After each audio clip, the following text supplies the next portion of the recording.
All right. Well, thank you for sitting and staring at me for the last 17 seconds or 20 seconds, whatever it ended up being. And my apologies for being really, really late with today's reset video. But yes, welcome back, Guardians Gamers. This is the reset for Tuesday.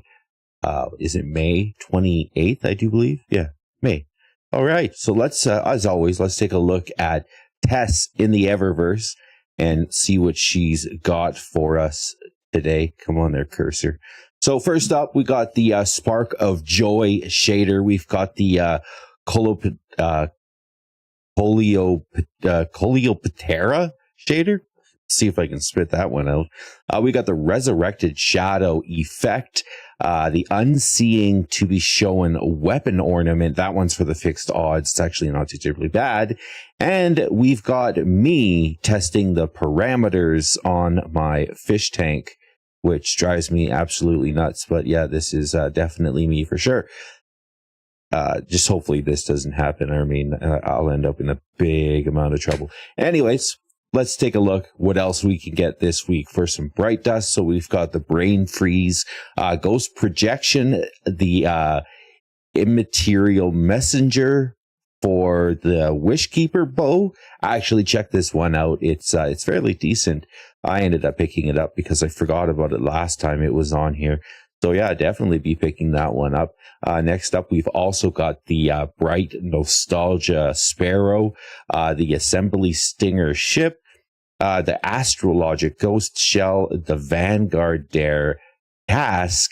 That's the Hunter Universal ornament for the helmet. And next up, we got the Friendly Feet Dance.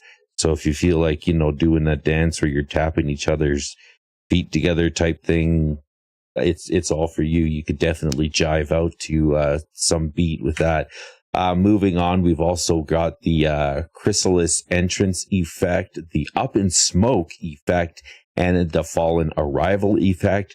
We got the Springtide Faint shader, the Meditator shader, Jacarina. It's got the Jacarina shader, as well as the Chalco's Finery shader. Banshee, let's see what he has for us today.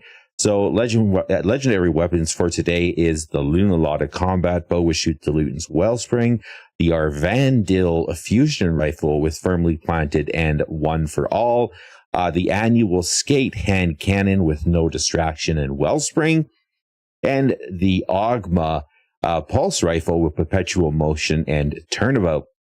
We've also got the Bump in the Night Rocket Launcher with Steady Hands and Turnabout. There is probably nothing in that whole list that I could actually suggest to anybody to pick up. But moving on down, let's go and see what Ada has for us this week as well.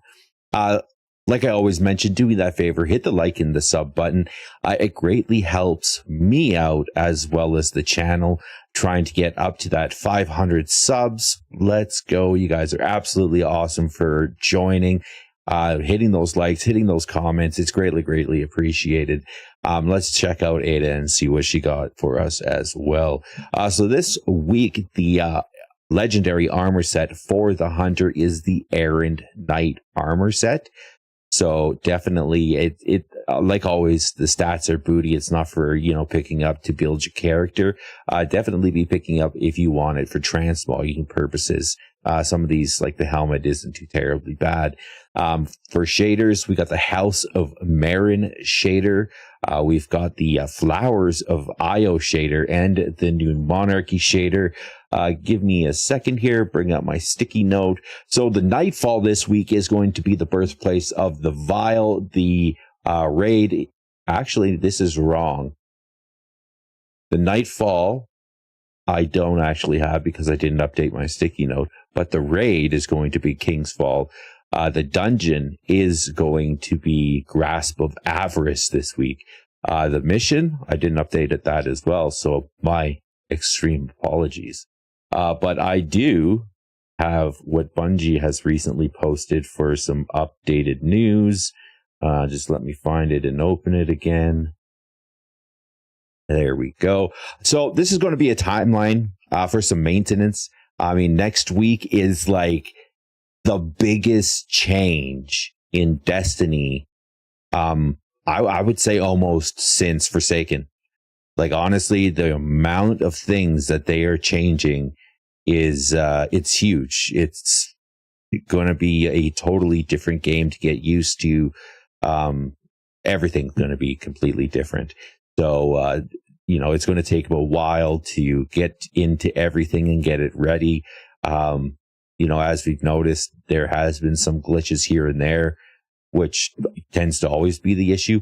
But yes, so Destiny maintenance timeline. So on 6 a.m. Pacific Daylight Time at, I think that's 7 a.m. Destiny 2 will undergo maintenance. Sign on in-game integration features will be unavailable on web, mobile, and third-party apps and the Bungie store. Players who observe issues should report to the help forum. So the next one is 6:45. It doesn't actually have a date. Does it have a so May 29th. Yeah, so starts at 6 a.m. Then they got their 6:45. So Destiny 2 will be brought offline for expected maintenance. Players will be removed from activities and won't be able to log back in until 10 a.m. Pacific Daylight Time.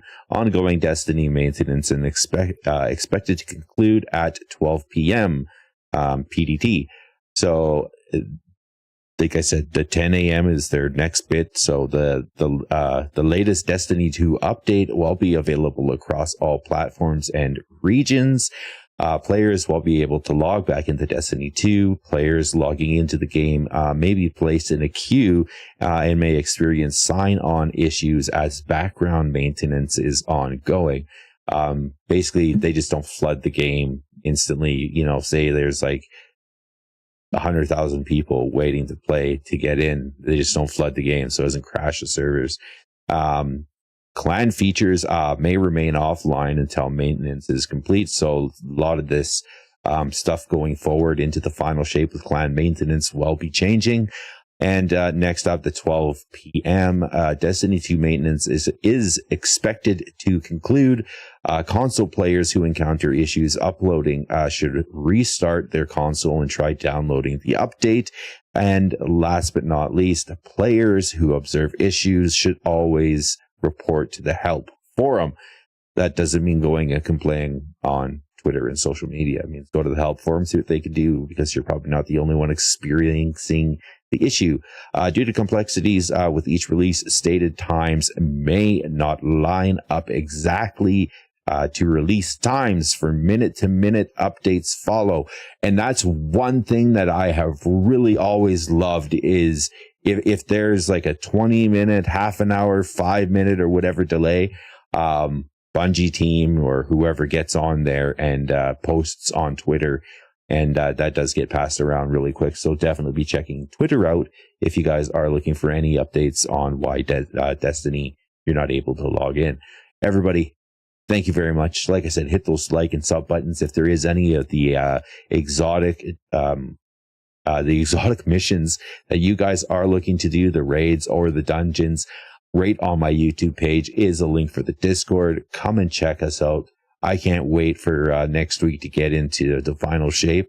And I'll be grinding my little heart out this week for getting that bounty prepping done. If you guys are watching the video and you not know what bounty prepping is, there are some changes. I do have an older bounty prepping video where most of it is still prevalent, but definitely check that out if you guys are looking for some help, wondering what to do for bounty prepping. Everyone, until next week, you all be safe and take care.